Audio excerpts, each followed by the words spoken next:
Hey everybody, and welcome to Central. My name is Justin, and welcome to our online experience only today. We're so glad that you could join us wherever you're watching, YouTube, Facebook, Vimeo, Church Online, podcast. If you're listening, we're just so glad that you're with us today. And on behalf of our team here at Central, we wanted to just take a second to wish you a Merry Christmas. We hope you had an amazing one. And not only do we hope you had an amazing Christmas, we are wishing you a Happy New Year.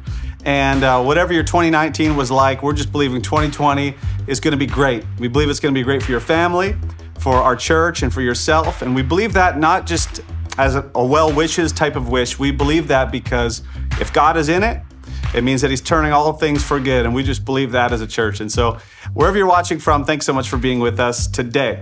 Now, we thought it'd be fun to share with you some of our favorite moments from this past year. Some of them are original music, they're creative pieces, they're things that we did that we just love, that we were part of this last year, as well as you're gonna hear a word from Pastor Bill, our lead pastor today, and we know that you're gonna be encouraged, and so we're so glad that you could join us for that. Now, before we get into all of that, I wanted to just take a second to honor you. And I wanna honor you because there's so many of you, nearly 1,000 of you that volunteer every single week. And part of the reason we do this online experience is because we want to give you a break to spend time with your family. You're well deserving of that time with your family. And so we do this every year just to say thank you. And while you're watching, I wanted to just take a moment to honor you for all that you do. In fact, because of you, I wrote down several stats of life change that happened this year that I wanted to just take a moment to just celebrate with you. The first one is this year, in 2019, we had over 59 people commit their lives with first time to the things of God, first time faith commitments. And so we celebrate that because of your generosity of time, talent, and treasure. Those are each lives that have been transformed.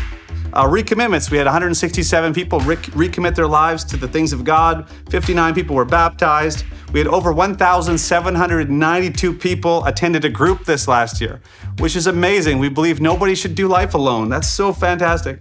We had over $500,000 in pledges this past year, people who gave generously over and above towards our new space and this vision.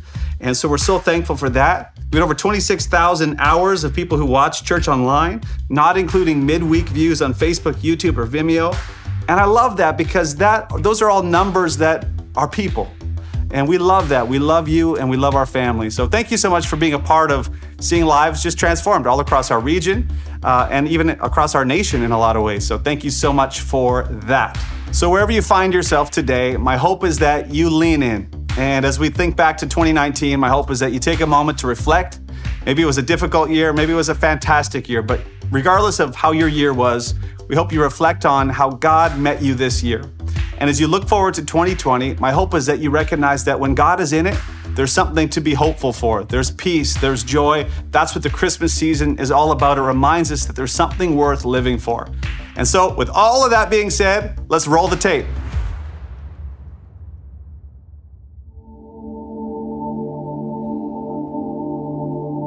From the very beginning, there was tension.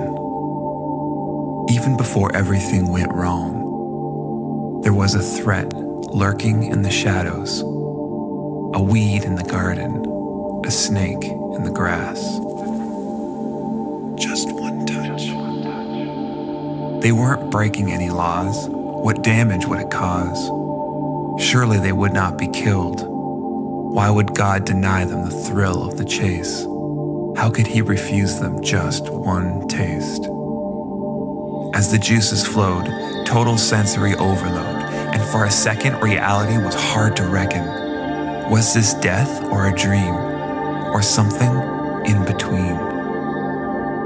For the humans, it was the end of life in the garden.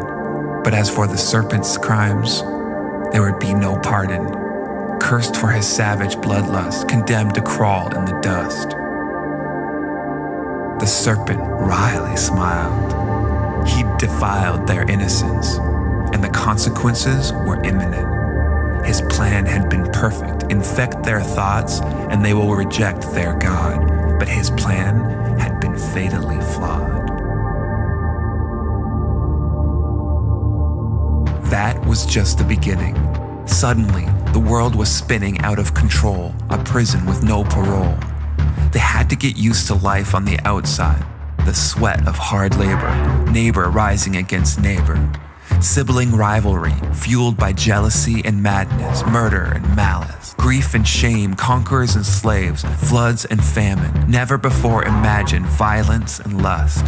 It was humanity that seemed to be crawling in the dust, chasing that fork-tongued liar, enticed by unquenchable desire and an insatiable appetite for destruction.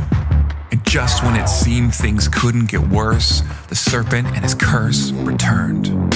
As he wormed his way into the camp, he wasn't alone. Accompanied by a whole brood of poisonous vipers, hundreds of fiery helpers, one person after another was attacked. The impact was severe. Panic and fear for the few that survived, while so many of them painfully died. They apologized as quickly as they could. We promised to be good. Groveling in the dust, just take away these snakes from us. Moved with compassion, God ordered them to fashion a replica of the snake and hang it on a stake, promising everyone that would look to it would be saved. The serpent's plot had once again been stopped, but he was still out there, slithering in the dark. He'd left his mark, winding his way through generations of humanity, bringing calamity and tragedy. Until one day, emerging from the ruins, Jesus, who set out with a plan so ancient he would stand up to temptation, carrying a new revelation of love. One night, under the moonlight of Gethsemane, the Savior and the enemy, pure evil and pure grace, would finally meet face to face. The serpent and the Son, how fitting that they should meet here in the garden. Unguarded and alone, the serpent crawled out from under a stone, waiting for his moment, ready for his opponent. Strike one. The sound of voices, the glow of torches, a familiar face, a kiss. Strike two. Arrested and bound, mocking voices and a mock trial, spewing false claims, holding him in chains, rods and whips and lying lips. Strike three. The verdict, the sentencing, the bloodthirsty crowds calling for death. Crucify him. You could hear the serpent's hiss in every bystander's voice. You could hear his rattle as the Roman soldiers dragged him away. And then, the final strike.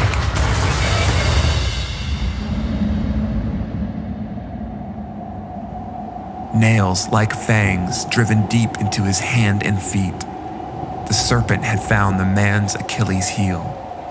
Love. The ultimate weakness, thought the snake. It had been his final mistake.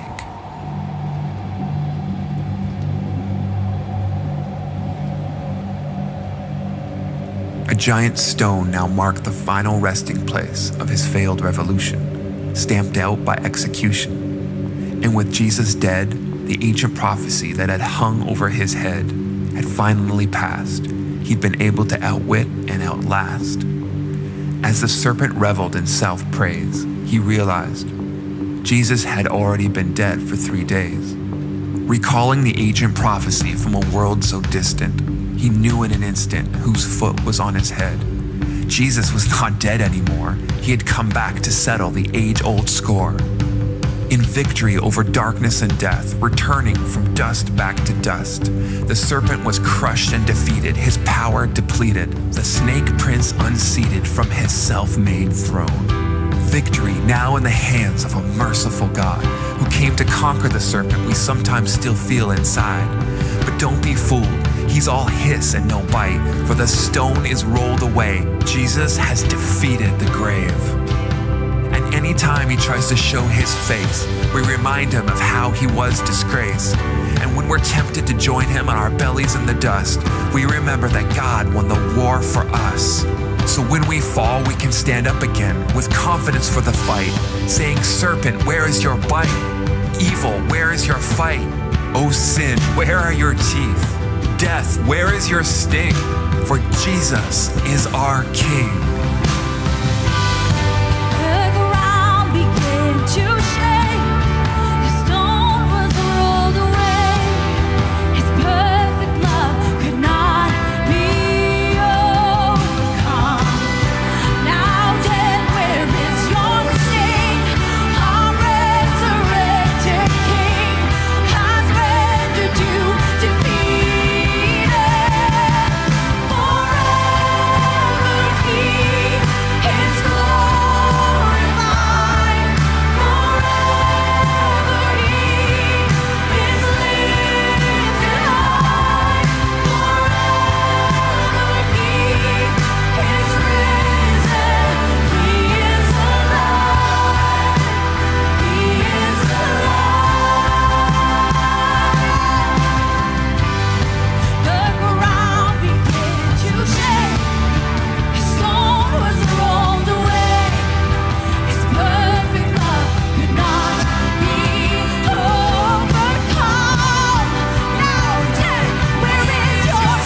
began as a poem last winter, and it came out of conversations I was having with people who were struggling, and even I was struggling as well. And sometimes when you're in that hard place and you're going through the hard stuff, you don't know who to go to. You don't know how to explain your pain or your hurt.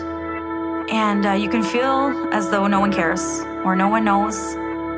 So as I wrote this poem, it turned into a song, and a hopeful one, because I realized that even though I might be hiding, I might be hiding from the world around me, I am not hidden from God. In fact, I can be found in His hidden place. Psalm 91:1 says, "When you sit enthroned under the shadow of Shaddai, you are hidden in the strength of God Most High." Shaddai is a name for God that means God Almighty, and that's such an amazing place to be, that when I feel like I'm hidden and no one understands, I am actually hidden. God has me, and I'm hidden under His protection. And I can be seen, I can be heard and known with Him with no judgment. You know, He really cares. He understands without even any words being said. So when I'm in that desperate place, He's actually desperate for me. And that's what the first line even talks about. Even the brave aren't brave enough when the desperation comes. But you are desperate. God, you are desperate for me. And He wants the best for you. He wants the best for me. No matter how hard our situation is, we can look to God, and we can be found in His hidden place. And that's a place where we can be known and seen and heard.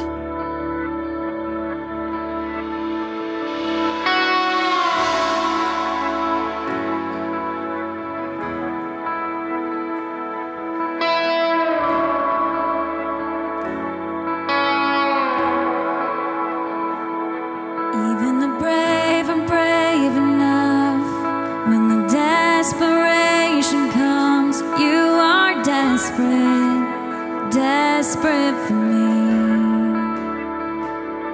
You breathe the courage to my soul when I go at it alone. I'm not alone. You are here with me, and it's a good thing that when I'm hiding, I'm not hidden from you. I open up my heart to you, oh God. Here in the hidden place, the shadow of your love, I'm where I need to be.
Now, one of the things that we love here at Central are the arts, the creative arts. We believe that there's something about art that connects us to the Creator, that He's a creative God. And as we create and express the arts, there's something about us that connects us to a creative God. And so some of the next pieces that you're going to see are some of the things that we had fun with. We think there's the art of humor, the art of dance, the art of film, the art of music. And we hope these things inspire you like they've inspired us. So why don't you check out these next few pieces?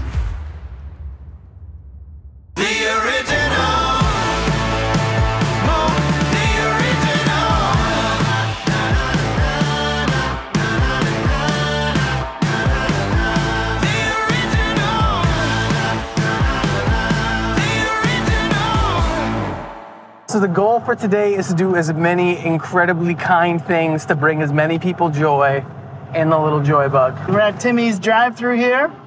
Timmy? Gonna bring some joy to some people. Nice. Can I get a couple of gift cards? Just $5 ones? All right, so $5 gift card. That's perfect. Anything else? That's all. It's Timmy's, man. There's no one yet. There's no one behind us. Oh, there we go. There we go. We got somebody. Pay for somebody. Somebody's coming up behind us. We're gonna pay for them. Yeah, do you see them? You see them right there. Yeah, that's good. Fantastic. Can we pay for the person behind us as well? Whatever they're getting. Hopefully he got a huge order. Like a large, like an extra large double-double. What did he get? Just got a coffee. Free coffee. Free coffee. Thank you. Free coffee, courtesy of the Joyride. Should I give him a $5 gift card too? Who? The guy. That'd be awesome. I'll do it. Where is he? Enjoy the free coffee, and here's a $5 gift card for your next time. Oh, thank you. We're just out here spreading some joy. You have a good day. Yeah, you have a great day too. But 66, well, you get a Tim Hortons gift card for having one too. Yeah, we're just out here spreading joy in the bug. Joyride. Oh, that's fun. I love giving away stuff and being nice. Can we just do this full time? Just go around doing like nice things for people? Woo! Let's go downtown and see if we can spread some joy there. There's nothing left to find out. No sense in hiding now. We're out here in downtown, gonna hand out some flowers. Yep, we got flowers, we got balloons. What else We got some change for some parking meters. Yeah, No that's tickets awesome. today, people. Nope. No, go ahead. That's totally fine. No, you're not in the way. You're never in the way. Who wants a Who wants a Tim Hortons gift card? You want one? There you go. Spread joy. Yes. Have a good one. Have a great day. Spread and joy. Spread joy.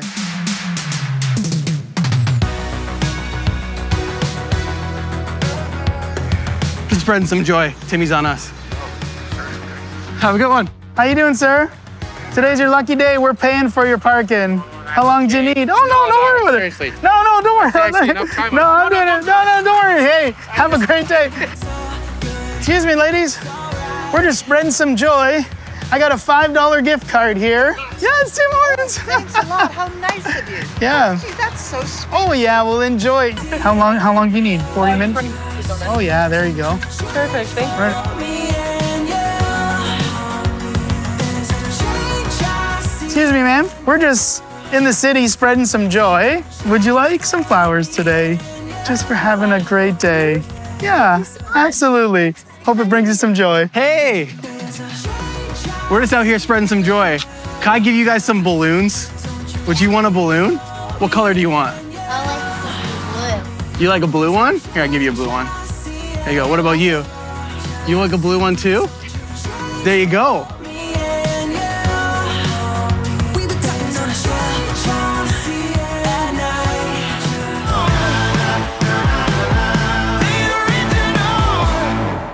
That was so good. Could there be a better vehicle though to spread joy in than this bug? Nope. Some people were like, no, thank you. I'm like, oh, okay. I wonder if Some they people thought don't like, want the joy. Yeah. That's okay. I feel a little bit like people think we're selling something. Yeah, a couple of them. And did you notice how many said, hey, I got to pay it forward, or Yeah. I actually got to do it for somebody else? So many people were like, I'll pay it forward. That's awesome. So actually, really, when you spread joy, it literally spreads. Yeah. So joy gives joy, which eventually spreads into more joy. Yeah. Yeah, I think we're good.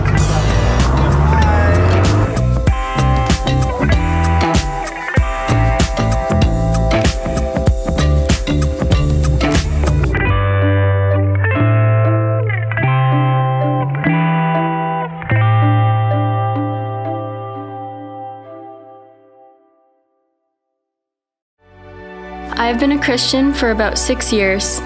In that time, I have seen countless ways that God has worked in and through me. However, there have been many things I have held back from Him out of fear or attachment to my old self. And although I desired to change, I was unwilling to surrender completely and make Him Lord of my entire life.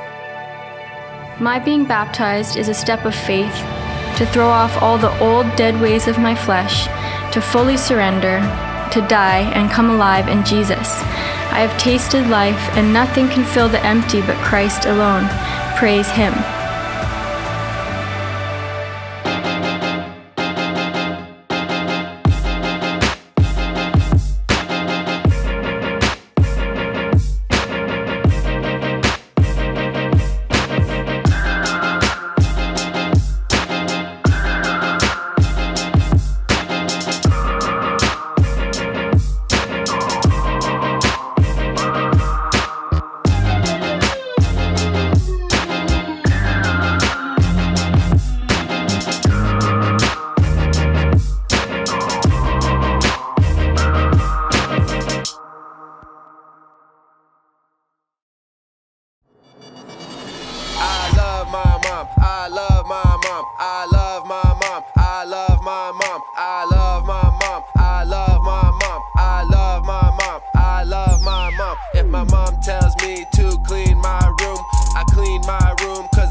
If my mom tells me to brush my teeth, I brush my teeth cause I love my mom. I love my mom. I love my mom. I love my mom. I love my mom. I love my mom. I love my mom. I love my mom. I love my mom. If my mom tells me that she loves me, I say I love you too cause I love my mom. If my mom tells me to eat my food, I eat my food cause I love my mom. If my mom tells me to be really quiet, I be really quiet cause I love my mom. If my mom tells me to play outside, I play outside cause I love my mom. I love my mom. I love my mom. I love my mom. I love my mom. I love my mom. I love my mom. I love my mom. I love my mom. Hey.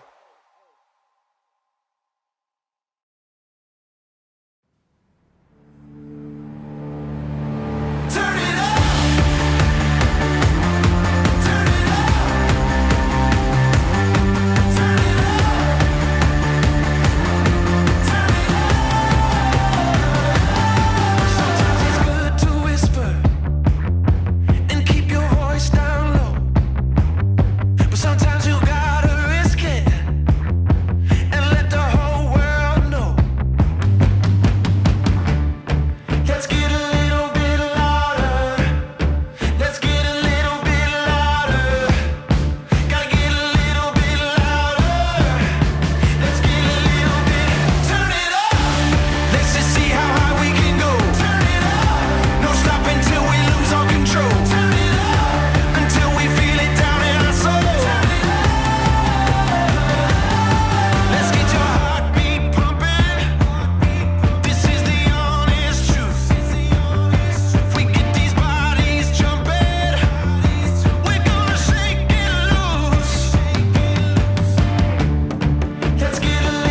So I'm a single mom, and I've been a single mom for about 17 years.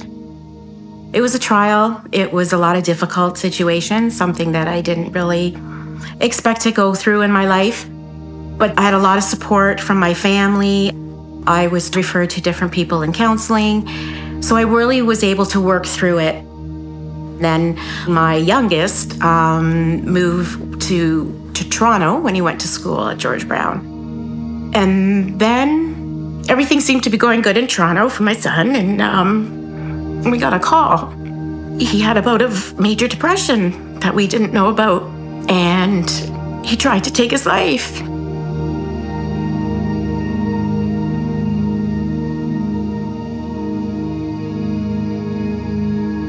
So right away, all those feelings come back of hurt, of pain, of guilt, of a mom. Everything that I kind of felt I healed and had peace with, raising my kids on my own, all came rushing back to me. And I just felt this restlessness, uneasiness in my life. For several months after that, I did reach out to a lot of women at the church. I said, you need to pray for me. I need prayer. My kids need prayer. I just can't let this go. I want that peace again. So I had gone through, shortly after that, the first 21 days of prayer. And that's where I met God again in a different way. He totally became part of my life again. And that's where I really felt the peace coming back. But I wanted to better myself and realign myself with God again and be in a deeper relationship with Him. So enter the Freedom Group. Amazing. Just totally amazing. The sessions every week for 9 months, once a week. Diving into this whole concept of we can't have peace and stillness and freedom in God unless we let go of our old things and things that are hindering us and things that we're trying to keep control of that aren't ours to keep. They're God's. And through that program, I found that freedom again. I was able to give up to Him this uneasiness I was feeling. The peace that came over me more than halfway through the sessions was like, wow, God has this again. I'm free.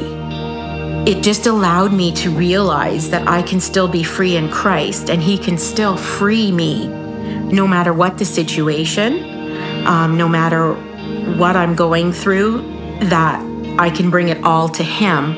And I'm excited to share it with people. The Freedom Group is just, it's hard, it's difficult, but the rewards are so good. And I totally encourage anybody who's kind of feeling lost or just want to fix some things in their past and just experience this balance and happiness and more freedom with God, to just come out to the group. I believe that everybody should do it at some point in their life. I really do.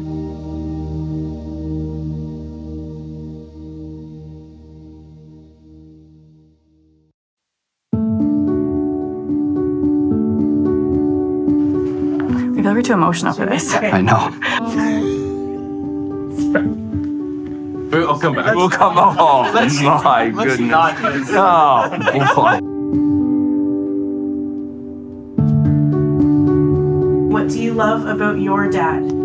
So my dad is my superhero. He gives me strength and hope. I love that you've never given up on me. No matter how much I was a difficult child, you just never gave up when a lot of people did. What I love about my dad is the fact how selfless he is. He always puts everybody else first. I love that Daddy's really nice. You know exactly how to put a smile on my face when I'm in the worst of moods. You stay up late nights and so I can talk to you and you're there with open arms and I can just talk to you about anything. Dad, there are tons of things I love about you, and you know a lot of them, but I think probably the thing that I have loved most about you is how intentional you are about spending time together. You're a hardworking man? and just your passion for all of us as a family. It's just great. Thanks, bud. AJ, I want you to ask your dad that question for me.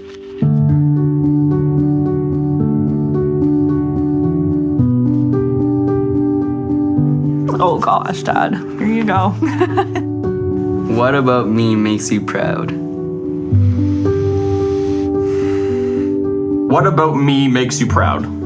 Oh boy.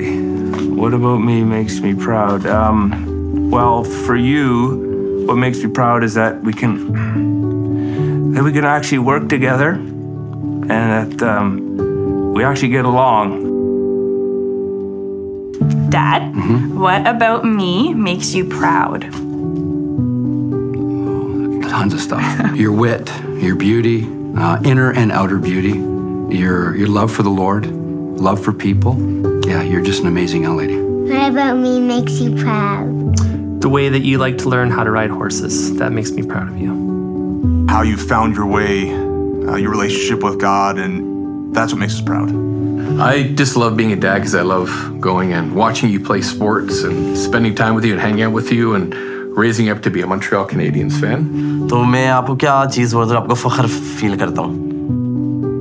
सबसे जो बड़ी चीज़ है वो ये है कि आप खुदा से प्यार करते हो, जो मुझे आप पर फख्र है, और अपने माँ बाप की हर चीज़ को आप उनका ख्याल रखते हो कि मेरे माँ बाप की क्या नीड्स हैं, इसलिए मुझे आप पर ये फख्र है. What about me makes you proud?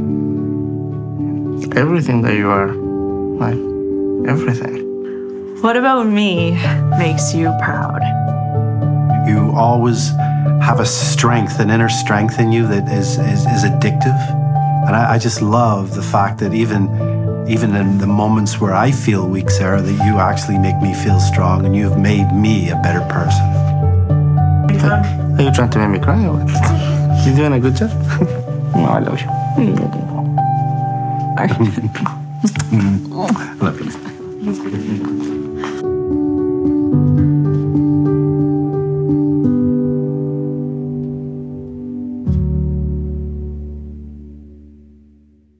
Well, again, we do want to thank you for joining us, whether you're just tuning in on Church Online or Facebook, YouTube, Vimeo, wherever you're watching from. Just want to thank you for being with us. And if you're brand new to our community, we just want to take a moment to acknowledge you and want to encourage you to head over to centralcc.ca/new here. We'd love to give you a gift, put a gift in your hands. We'd love to send you something. And so if you simply head over to that link and fill out as little or as much information as you want, we'd love to be able to connect with you and just to say thanks for being with us today. Now, it is the end of the year, and if you are a regular giving partner here at Central, we just want to thank you, first of all, for all your generosity. We couldn't do nearly anything that we do without you. In fact, we could do nothing without you. So thank you so much for your generosity. If you would like to get a gift in before the end of the year, you can do that. Simply head over to centralcc.ca/give. And you can follow the prompts there. There's lots of options that will suit your needs there. So please feel free to take advantage of those. And thank you again for being the generous church that you are. Now, we do want to let you know about a few things happening in the life of our church as we enter this new year 2020. The first one is our 21 days of prayer. And we're really excited about this. We've been doing this for a few years, and it's nothing short of meaningful and powerful, and we know you're going to love it. We want to encourage you to come and be a part of it. It's happening from January 6th to the 26th. That's Monday to Saturday, every single week. You can come 6 a.m. from Monday to Friday. And then on Saturdays, it's on 9 a.m. So you can come be a part of that in our cafe. And if you have any questions, you'd like to know a little bit more, if you want to be a part of the devotionals, if you can't be there, you can head over to centralcc.ca/21 days. All the information will be there. It'll tell you where to go, where to be, and how to participate. And so we're so encouraged by that. We hope you take time out of your schedule just to reset, and we know it's going to be a powerful time together. So make sure you check that out. 21 Days of Prayer, centralcc.ca/21 days. Next up, we have a brand new series coming January 5th, and we're so excited about it. I want to ask you a question before I tell you what it is. How many of you have ever struggled with high stress, low peace? Okay, raise your hand around the room. Maybe you're in your car and it looks weird that you're raising your hand. Now look around. Some of you are liars, okay, yeah, and you go to Central. I know you, it takes one to know one. Okay, we're starting a brand new series called Living with Margin. And so if you've ever struggled with stress, maybe December was stressful and you need to lower your stress, you need to raise your peace, we got a brand new series that we want you to be a part of starting January 5th. Why don't you come back and join us for that? And if you know someone who is feeling stressed out or they just look like they need some peace, invite them to come with you. And it's going to be an amazing series. So make sure you check that out. We can't wait to see you there.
Let me just be the first to wish you a very happy new year.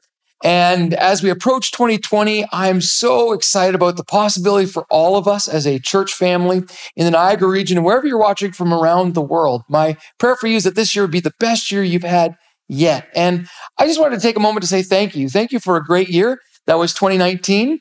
And thanks for being such a great family that my family has grown to love and appreciate deeply. And so my question for you today is simply this. What does God want you to do in 2020? Now maybe you're here and you're like, well, I don't know. I don't know what God sounds like.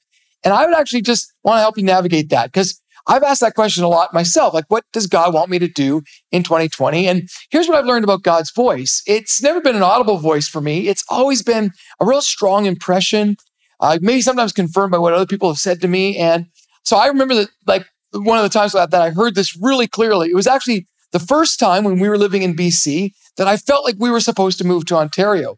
And it was kind of a funny scenario because I was in a job that was great. Everything was great about my life. I loved BC, but I had this impression that something was about to change. And so even though I didn't know what exactly was going to happen, I remember going into my boss's office and just saying, I think I'm done. And he was confused about it. He said, well, what are you going to do? And I said, I don't know. I just felt like this was the right thing to do. And so we sold everything in our house. Literally, we had 5 banana boxes left, and we moved all the way across the country to come to Toronto so that I could get my master's degree. And that was a huge step, a huge risk. Reed, our oldest, was just a little baby. And I remember thinking, this is crazy. This doesn't make sense. And I couldn't even explain it other than I knew it was the right thing to do. And my question for you is there something that's stirring inside of you as you look forward into the next year that you just know you're supposed to do? Maybe it's a dream that you've pushed to the side. Maybe it's something you're doing currently that you know you need to stop, or maybe it's a new idea or a new thought that you're supposed to pursue. I really want to encourage you that 2020 would be a great year because you did what you knew you were supposed to do and what God was asking you to do. And so to kind of frame this, I picked a passage, and again, it's always tricky to pick a passage that you want to kind of end the year with and start the new one with. But I picked a passage out of the book of Hebrews. Now, I need to give you a bit of background. It's written to a group of people who've made the decision to follow Jesus, to follow God's voice, no matter what the cost. And here's what I've learned. When God asks you to do something, it really is in your best interest to do it, even if it costs you everything. But as they've stepped out and tried this new thing, they've experienced a bit of persecution, hardship. It's cost them time, family, some finance. Some of them are losing their jobs. And they're asking this question, and you will too. Let me tell you something about dreamers and risk takers. Those who adventure out into the unknown water will experience the depths of that water. And what I mean by that is that there are going to be times when you wonder, is this really worth it? You can start with a lot of energy and passion, but when the first hardship comes or the cost comes into play, you ask, man, is this really worth it? And here's the answer in Hebrews chapter 12, verses 1 to 23. Now, I'm not going to read it all. I'm just going to give you a summary, but basically in the chapter before, the author of this book has explained all the heroes of faith and how just like you and I, they were afraid, they weren't sure, they weren't certain, but they trusted that inner voice, the voice of God inside of them, and they did the right thing, even though it cost them everything. And so he goes on to encourage you and I as we face a new year with these words. Therefore, since we are surrounded by such a great cloud of witnesses, let us throw off everything that hinders and the sin that so easily entangles, and let us run with perseverance the race marked out for us, fixing our eyes on Jesus, the pioneer and perfecter of our faith. For the joy set before him, he endured the cross, scorning its shame, and sat down at the right hand of the throne of God. Consider him who endured such opposition from sinners, so that you will, and here it is, you will not grow weary or lose heart. And so I just really want to quickly share with you 3 thoughts, 3 ideas as we face a new year on this idea of what it costs and what it means to follow Jesus. And here's what I want you to remember. First, when it gets tough and you're wondering, is it worth it? And did I do the right thing or am I making a mistake? I need you to know that you are not alone. The author says you're surrounded by a great cloud of witnesses. Now, of course, he uses this ancient Olympic theme. He uses this image of runners in a massive auditorium being cheered by thousands of onlookers. But these aren't just passive spectators. These are men and women who have done it before. They've run the race, and so they're there to cheer you on. And here's what I need you to know.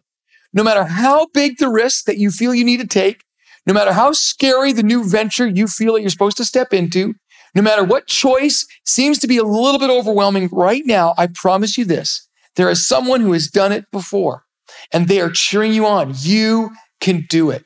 See, I think the mistake that many of us make is that we believe the lie that we can't do it. We're not gifted enough. We're not talented enough. And I'm here to tell you that simply is not true. If God asks you to do something, he knows you can do it. He would never ask you to do something you couldn't do. And so when you're tempted to think, man, this is too much, it's too hard, just remember that others have done it before and you can too, and you can dream big. And so I need you to know, first of all, you're not alone. Second, I need you to understand something, that it's going to take determination. So he says, not only are you surrounded by this great cloud of witnesses, people who've done it before, but there are going to be things that will trip you up. Call them temptations, trials, whatever they are. They're obstacles. And so he uses this image, of course, in the first Olympics. It was only men competing and only men watching. And they would literally take off everything and run with reckless abandon.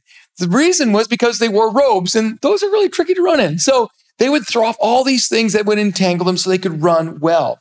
And here's what I think he's saying about that. Here's the second mistake many people make. We underestimate the power of our decisions, and we overestimate the power of our circumstance. And here's what I mean by that. Many of us look at the situation around us, our limitation, our lack, the things that could trip us up, hold us back, and we choose not to run. That is not the right approach. Instead, the author encourages us, get rid of those things so that you can run really well. Here's what I learned about New Year's resolutions. They're cheap and they are futile. They will set you up for defeat and failure, often because they're rooted in the wrong thing. They're rooted in what we want, what we desire, or our cultural expectations, instead of what God is calling us to. And it's going to take some perseverance. If you want to do something that matters and is worth your life, I promise you, there are going to be times when this is tested and challenged, and you're going to want to quit. I've read this great book this year called Atomic Habits by James Clear. And in the end of his book, he says something I never thought of before. Here's what he said. He said, what separates the masters from the amateurs is their capacity to handle boredom. I love that. The greatest threat to success is not failure, but boredom. And here's what he means by that. He means that there are going to be times when you're doing the right thing, where it's not easy. Maybe it's a routine or mundane. He uses the analogy of a weightlifter. There comes a time when you just got to do the reps. Or if you're a writer, there's just times you got to write, even when you don't feel like it. There are going to be times when you are going to be tempted to pack it in, to give up. And my encouragement to you is to be perseverant, to run the race, throw off anything that hinders, get rid of those excuses, get rid of those limitation mindsets, get rid of the voices in your head that are saying, this is too hard. Instead, if it's something God-sized, go for it. And the third thing, finally, is it's going to take some focus. He says you got to fix your eyes on Jesus. And again, this is an image of the ancient marathon. And of course, it wouldn't just be run in the Colosseum. It would be actually run over a long period of time. And so over the race, sometimes it would get dark. And so how the runners knew where to run was they would run from these guys, markers that would hold flames, and they would run from flame to flame to flame. And so when you got to one marker, you could see the next marker and you knew where to run. And so here's the great news about this. Not only are you not alone, you can do it because others have done it too. When God gives you a dream, you got it in you, and you're going to have to run with perseverance. You're going to have to get rid of those excuses and the things that have been holding you back. Stop believing those and believe that you can do it. And then third, Jesus will show you the way. Now, I know that can sound a bit Christian cliche and a little bit not very empowering, but here's the reality. I promise you, if you trust his voice and you trust his roadmap, he will show you what to do next. Sometimes I don't see all the way down the road, but I know what the next step is. And if I do that, do the right thing today, it will pay off in the long run. And so I'm just convinced that many of us give up just before our breakthrough. There's that saying, it's always darkest just before the dawn. Now, I don't know if that's true or not, but the point is this, is that often we quit just before we see our breakthrough. I've seen this in my life so many times. I think about our own current situation where we are at as a church family. We've had a big dream, and it's been 10 years. And in that 10-year journey, I know there have been times when I'm thinking, I can't do this. This is way bigger than me. And I was right. But I didn't have to do it alone because there are others around me who are willing to support and cheer us on. There's others who've done it before. We have a great legacy, 100 years as a church family of taking risks and doing things that no one's done before. And so we walk in the path of those who've gone before us. But I also recognize that it takes perseverance. And so in this journey, it's been hard. And maybe you're in the middle of a dream. Maybe you're just about at the point of a breakthrough, or maybe you're just beginning. I want to encourage you to persevere. Throw off the things that would hold you back and hinder you, and then fix your eyes on Jesus. Let me tell you something. If God has given you this idea, if God has given you this dream, it cannot fail. I promise you that. I've seen it so many times in my life. And so going back to my first story, we moved here with nothing, and I was terrified.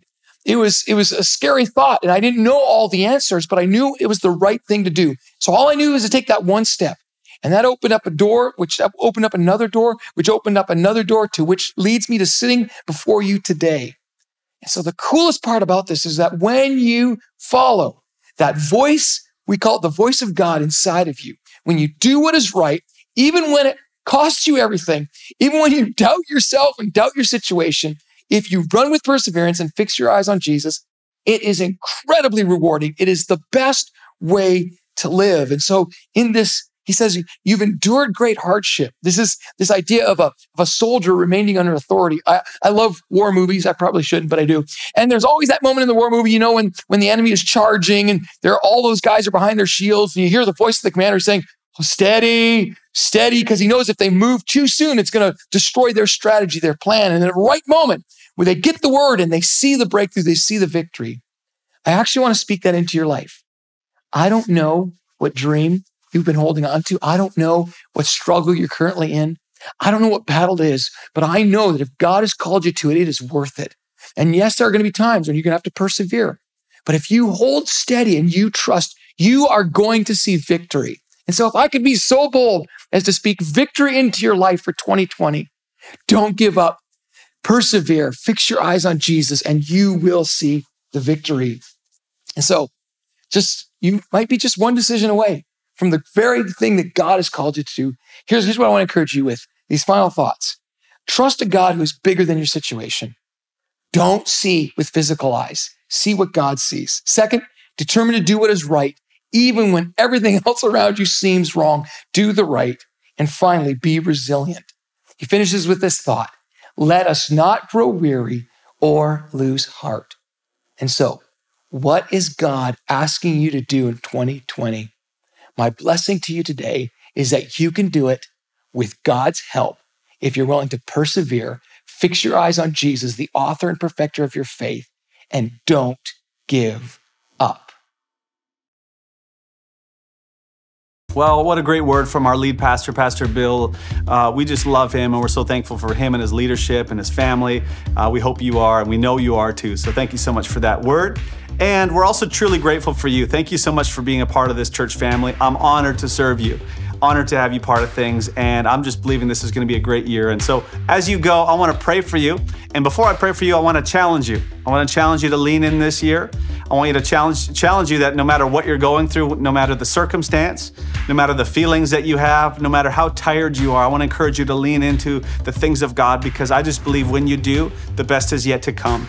You don't have to fear. You don't have to be afraid. You can lean in and know that He is with you. And when He's for you, nothing can stand against you. And so I challenge you with that. Don't settle. Lean in this year. And so with that being said, I want to pray for you. So God, I thank you for this church family. I thank you for anyone who's watching in this moment. I thank you that these words that I'm praying are timeless and they're true no matter where we listen to them. They transcend beyond camera, beyond screens. They are your words that are true. And so God, I pray today that for anyone who's watching, that as they lean into this next year, 2020, who maybe feels like they are unsure or not confident, God, I pray in this next year that you would meet them and you would reveal yourself to them. You would remind them, God, that you're for them, that you're not against them, and that you have great things in store for them. So, God, we as a church family, we choose to lean into you this year.